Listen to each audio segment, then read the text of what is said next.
एक गलती असुरों से हो गई थी। मंथन के समय पर जब मंथन हुआ, समुद्र मंथन जब किया गया, शेषनाग की नेति बनाकर मंदराचल की रई बनाकर जब मंथन प्रारंभ करा, उस मंथन में सबसे पहले अगर कुछ निकली थी तो गौ माता निकली। उस मंथन में 5 गाय निकली। नंदा, सुभद्रा, सुरभि, सुशीला, बहुला। 5 गाय मंथन के समय पर निकली। उन 5 गायों के निकलने के बाद फिर विष निकला। फिर विष निकला। अब पहले क्या निकली है? जम के बोलो जरा। गौ माता। और गौ माता के बाद में निकला है विष। गौ माता निकलने का कारण क्या था?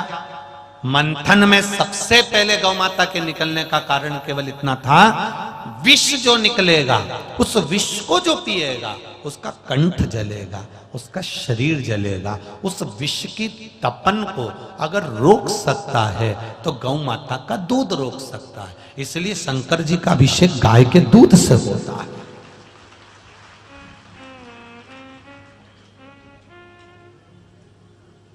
अब कोई कहे कि शंकर भगवान को 10 लीटर दूध चढ़ेगा, कोई कहे भगवान शंकर को 100 लीटर दूध चढ़ेगा, तो उनके हाथ जोड़ लेना और पांव पड़कर कहना, महाराज जी किसी पुराण में लिखा है कि शंकर जी को इतना ही दूध चढ़ेगा?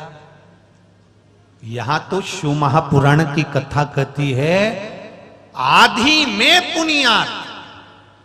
अगर 1 लोटा जल है और आपने केवल 1 चम्मच भी दूध अगर भगवान शंकर को चढ़ा दिया तो शिव ने स्वीकार कर लिया।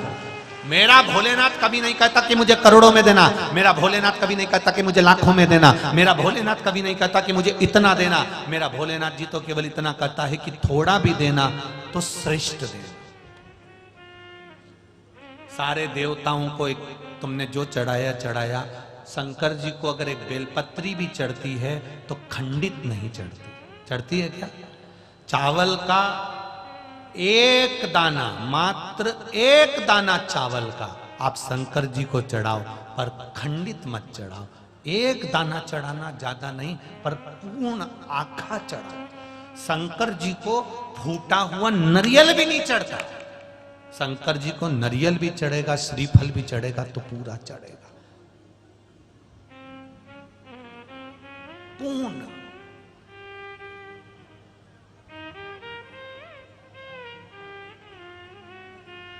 पर कितना? शिवजी ने कहा कि मुझे इतना सारा चावल चढ़ाओ। शंकर भगवान ने कहा मुझे 1 किलो गेहूं चढ़ाओ। नहीं नहीं नहीं, मेरा भोलेनाथ कभी नहीं कहता कि मुझे इतना देना। भोलेनाथ जी तो कहता है तू दिल से देना। अगर 1 अक्षत का दाना भी देगा तो याद कर कर देना कि द्रौपदी ने केवल झूठा बर्तन मुझे दे दिया था और झूठे बर्तन में से राख से वो बर्तन मन चुका था, साफ हो चुका था।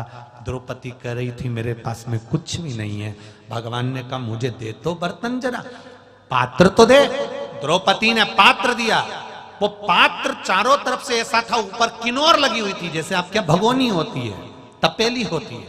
उस पात्र में किन्नौर थी।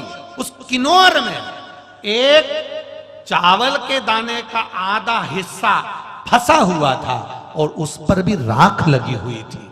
भगवान द्वारिकाधीश ने उस आधे चावल के दाने को निकाल लिया, मुंह में ले लिया। 10,000 ब्राह्मणों का पेट भर दिया केवल आधे चावल के दाने से। केवल आधे चावल के दाने से 10,000 ब्राह्मणों का पेट भर दिया।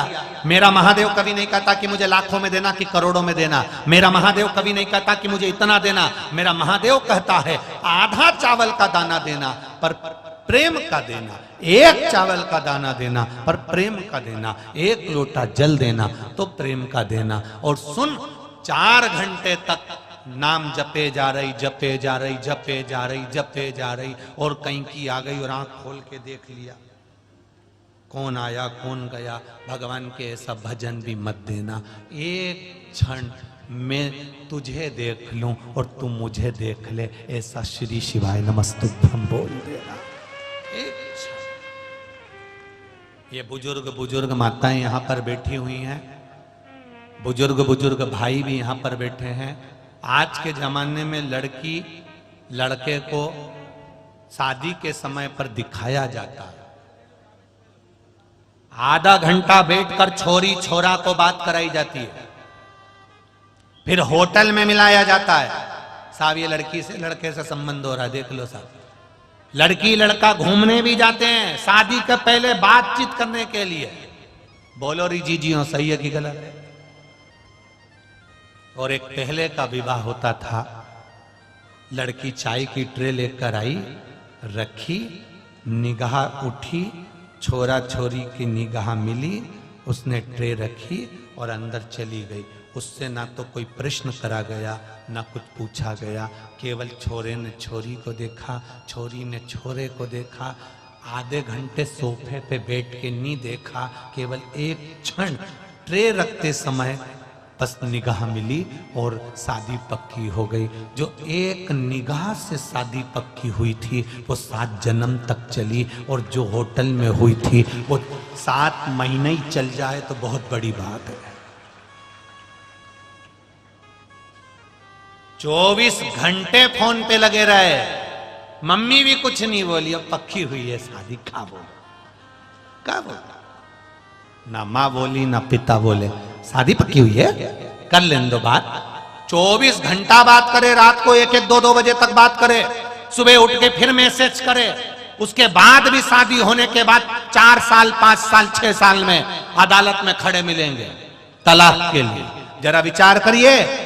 इससे तो पहले की शादी अच्छी थी, केवल एक क्षण निगाह मिलती थी और शादी 7 जन्म तक चलती थी। मेरा भोलेनाथ भी कहता है मेरे पास आना तो एक क्षण निगाह मिलाकर चले जाना, मैं तेरा और तू मेरा।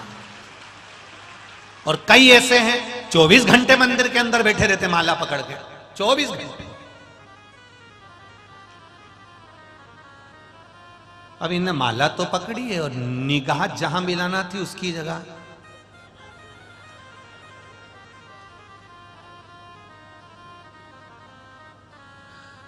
देख ले, उधर से झाड़ू लगाते लगाते इधर तक लिया।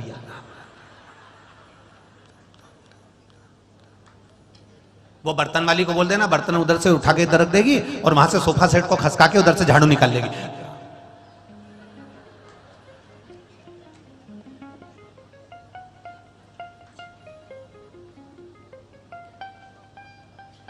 अरे इतनी देर से घंटी बज रही, देख तो लो कौन आया, दूध वाला आया होगा, देख रहे जाकर। अब बताओ, भगवान भी सोच रहा है या तो दूध लिया या फिर मेरे को जप। और क्या कह रही है कि मैं तो 2 घंटे भगवान की सेवा करती। भगवान से पूछा है, बोलो ये कमला करती? भगवान बोले पक्की आलसान, इसके बराबर तो दुनिया में कोई होगा ही नहीं। मंदिर में आके बैठ जाती है, माला पकड़ के 4 घंटा तक बैठी रहे। एक हनुमान चालीसा को 25 बार बोल देती है। 25 बार पूरी बोलती है? नहीं, एक ही बार पूरी नहीं हो पाती है, उसी में 25 बार हो जाती है। जय हनुमान ज्ञान गुण सागर, जय कपीस तिलोक जागर, राम को पावन सतनाम, महावीर विक्रम बजरंगी कुमति किस्म की कंचन बराबर।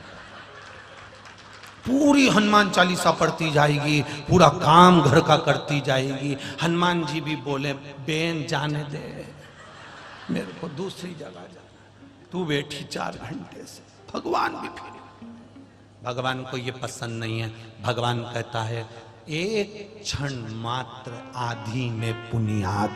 मेरे शंकर जी कहते हैं एक बार मेरे मंदिर तक आ गया, दिल से जल चढ़ा दिया, हृदय से कह दिया श्री शिवाय नमस्तुभ्यम, मैं तेरा हो गया, तू मेरा हो गया, चली जा घर। कुछ नहीं, बैठे हैं हम तो।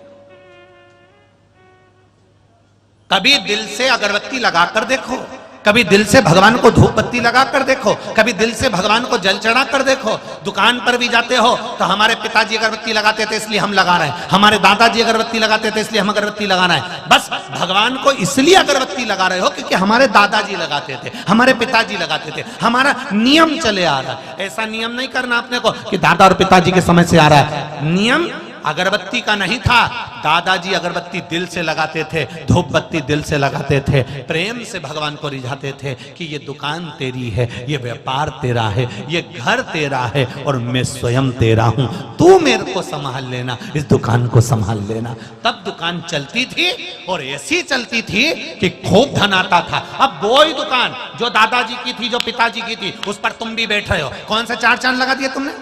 अपने परिवार का तो सही से गुजारा नहीं कर पा रहे। और दादाजी तो 4 भाई का, 5 भाई का परिवार था, 6 भाई का परिवार था, पूरे का गुजारा करता था। एक अकेली दुकान से 6 भाई का गुजारा होता था। और एक आज के समय में 6 भाई का गुजारा ना होकर एक परिवार का भी गुजारा एक दुकान से नहीं हो पा रहा। उसका कारण क्या है? पहले दुकान पर अगरबत्ती दिल से लगती थी। आज तुम दादाजी लगाते थे तो टाइम पास कर रहे हो कि उनने लगाना चालू करा तो हमें को भी लगाना ही पड़ेगा। हमने देखा है कि वो अगरबत्ती लगाते थे तो लगा दिया। इसको अगरबत्ती लगाना नहीं कहेंगे, इसको धूप बत्ती लगाना नहीं कहेंगे। जिस दुकान पर तुम बैठते हो, जिस रोजी पर तुम बैठते हो, उसको तुम्हें पहले महादेव से कहना पड़ेगा, भगवान से कहना पड़ेगा, ये दुकान तेरी है, मैं तेरा हूँ, घर तेरा है, व्यापार तेरा है, तुझे संभाल लेना है। जैसे अगरबत्ती में सुगंध होती है, सारी दुनिया में फैलती है, मेरी दुकान की सुगंध भी सब दूर फैला दे, बस इतनी कृपा कर।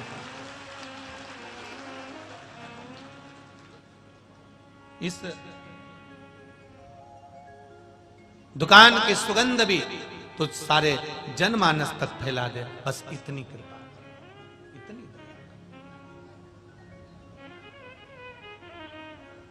महाराज ज्यादा नहीं चाहिए, भगवान देव अधिदेव महादेव को थोड़ा सा ज्यादा।